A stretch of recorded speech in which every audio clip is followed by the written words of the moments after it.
The Boy from Yesterday, Chapter 39, The Stone Garden. Laurel's feet walked fast down some side street on almost supernatural strength on the way to Chesterfield Memorial Park Cemetery. She walked through the unlocked gates and went back to the far corners where all the older graves were. She knew what she would find. Excitedly and quickly, with the light of the moon and some old street lamps that illuminated the park at night, she was able to see the names and dates on them. She had passed her grandfather's grave, Frank Dwight Beckins. It was a beautiful, more modern stone, almost like red marble. The dates read 1946 to 2015, and she remembered being younger and seeing the stone when she was with her parents at the graveside service, not knowing that she would ever be back in Chesterfield except to visit Marguerite, and here she was living here. She didn't want to see her mother's stone again. It was still too soon and too painful. But she saw it anyway and almost couldn't help but look at it.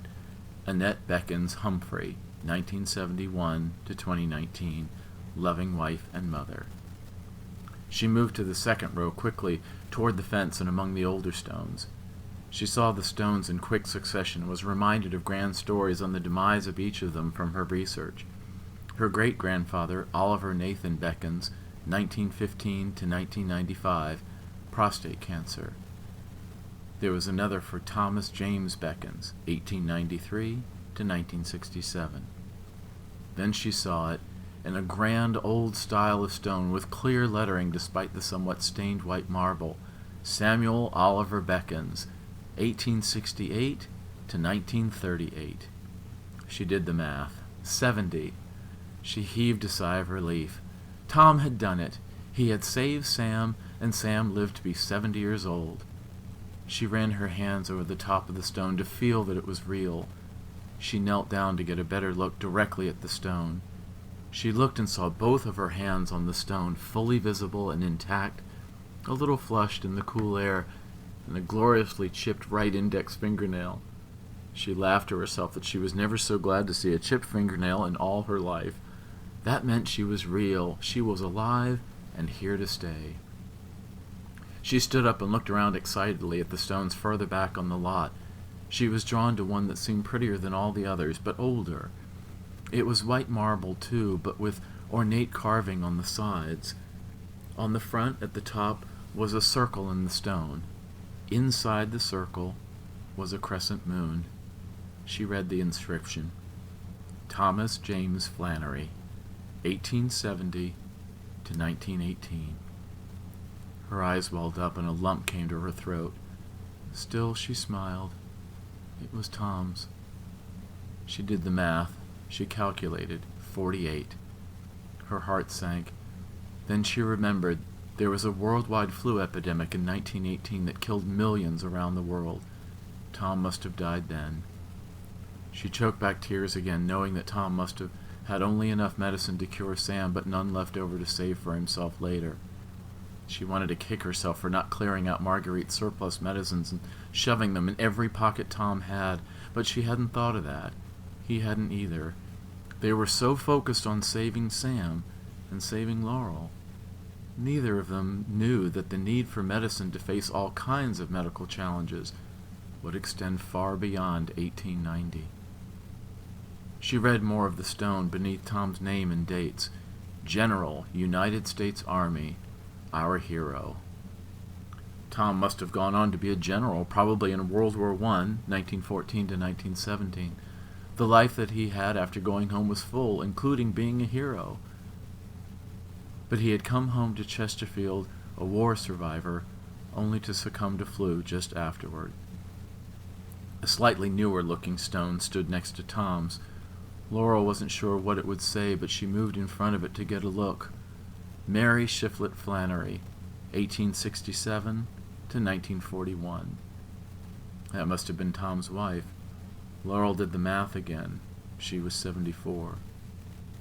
In quick succession, Laurel found the stones near it. The Flannery family had stayed in Chesterfield for generations too, apparently. She found Samuel Clark Flannery, October 15th, 1893, December 7th, 1941. Tom's son had been born just a few years after he had gone home to his time. He was named for Sam, and apparently died at Pearl Harbor. She saw behind that a grave with only patchy grass over it that must have been newly dug. She saw a clean, brand-new stone that said Samuel Clark Flannery, Jr., 1933 to 2020. Laurel gasped at the new date. Tom's descendant, his grandson, must have just passed away in recent months. She calculated again, 87. If he had lived in Chesterfield and lived to be 87, he must have been in Jefferson Manor Senior Home. She remembered Marguerite telling her about how Jefferson Manor had opened just the spring before. Laurel had arrived in town. It had been built because of activism by local advocates for the elderly, with activities, strict oversight, and enforcement of standards of care regulations. She remembered because it was rare to hear Gran cuss, but she did about that, saying that it's about goddamn time for that, she said. In addition to her many hobbies, Marguerite was a social activist for the care of the elderly, and Laurel wanted to do the same. It was getting colder. On her brisk walk home, the moon was higher in the sky now. Tom had gone home. It was time for Laurel to come home too. She walked with energy, still choked up about Tom going home, what she saw on the tombstone, and even about how Christian died that day, and wondering what Emily would do next. Laurel's phone charge had died hours ago, and it was too late to try to call. She knew Emily had gotten somewhere safe, but was still stunned by the events. It was a lot to think about. But Tom told her she had to trust her life and live it out on her own way, because time would march on. There would be plenty of opportunity to face the aftermath tomorrow. She was able to fall asleep. That night, in her dreams, no one called her name. Despite everything, she slept soundly, the gentle light of the crescent moon shining through her bedroom. Their bedroom, she thought. Now separated by over a century, it felt as if Tom had never left.